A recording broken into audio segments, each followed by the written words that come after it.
শাকিবের থেকে অনেকটা বেটার ছিল। হ্যাঁ অনেক ভালো, ওদের অভিনয়টা অনেক ভালো লাগছে। আচ্ছা আমি বুবলি দেখে সিনেমাটা দেখতে আসছি। ও মাই গড, রীতিমতো স্টার সিনেপ্লেক্সের দেয়ালের দেশ তাণ্ডব শুরু করে দিয়েছে। সবাই প্রশংসায় ভাসাচ্ছে দেয়ালের দেশ সিনেমাকে, সবাই প্রশংসায় ভাসাচ্ছে শরীফুল রাজ এবং শবনাম বুবলিকে। দর্শকরা সিনেমাটি দেখে হল থেকে বের হয়েই শবনাম বুবলি এবং শরীফুল রাজের প্রশংসায় একদম পঞ্চমুখ। তো ভাই ব্রাদার, স্টার সিনেপ্লেক্সে প্রায় 60টি ব্রাঞ্চে 16টি শো চলতেছে দেয়ালের দেশ সিনেমা। এর মধ্যে বৃহস্পতিবার 14টি এবং শুক্রবার 17টি। তো যে কয়েকটি ব্রাঞ্চে দেয়ালের দেশ সিনেমা শো চলতেছে, প্রতিটা ব্রাঞ্চের শোই যাচ্ছে হাউসফুল। মোট কথা হচ্ছে স্টার সিনেপ্লেক্সে দেয়ালের দেশ এবং রাজকুমার সিনেমার তাণ্ডবের কারণে বাকি সিনেমাগুলো বিলীন হয়ে যাচ্ছে, হারিয়ে যাচ্ছে। তো এমনটাও শোনা যাচ্ছে যে সিনেমাগুলো আজকে চলেনি, যে সিনেমাগুলো আজকে দর্শক টানতে পারেনি, সেই সিনেমাগুলো কালকে নামিয়ে রাজকুমার এবং দেয়ালের দেশ সিনেমার শো বানানো হবে। এ যেন এক অবাক করা কাণ্ড। প্রথম দিনেই ছক্কা হাঁকালেন ঢালিউড কুইন শবনম বুবলি।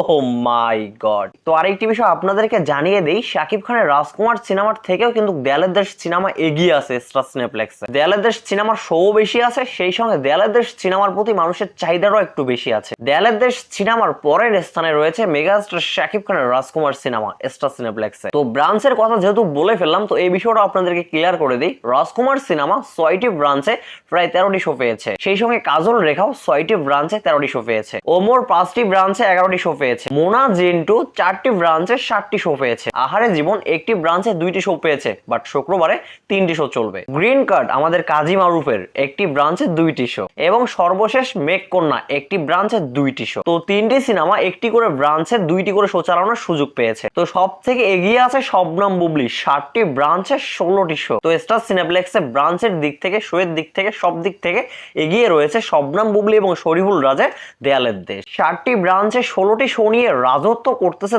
দেয়ালের দেশ, শরীফুল রাজ এবং শবনম বুবলির দেয়ালের দেশ। তো যাই হোক, এখন আসি মূল পয়েন্টে। এই দেয়ালের দেশ সিনেমাটি যেই দেখে বের হচ্ছে সেই প্রশংসায় ভাসাচ্ছে শবনম বুবলি এবং শরীফুল রাজকে। যারা সিনেমার প্রশংসা করেছে তারা অথেন্টিক পিওর দর্শক, এইটা কোনো চাপাবাজি না।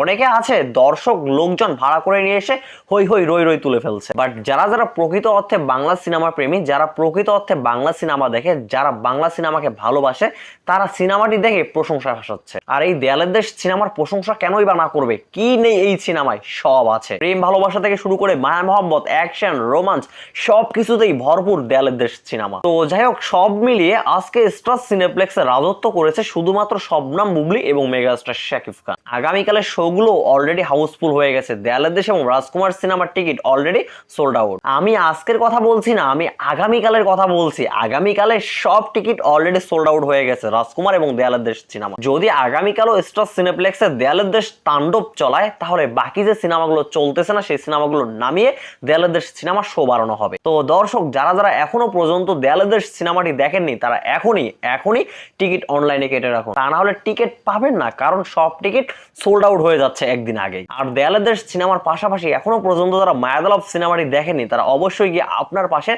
প্রেক্ষা হিরো থেকে সিনেমাটি দেখে নেবেন। এবারই যেন রাজকুমার দেয়ালের দেশ এবং মায়াদলভ দিয়ে ভরপুর হয়। তো ভাই ব্রাদার, ভিডিওটাই পর্যন্ত। আপনাদের মূল্যবান মতামত কমেন্টে বলবেন। সবাই ভালো থাকবেন, সুস্থ থাকবেন। পরবর্তী ভিডিওতে আবার দেখা হবে। আল্লাহ হাফেজ।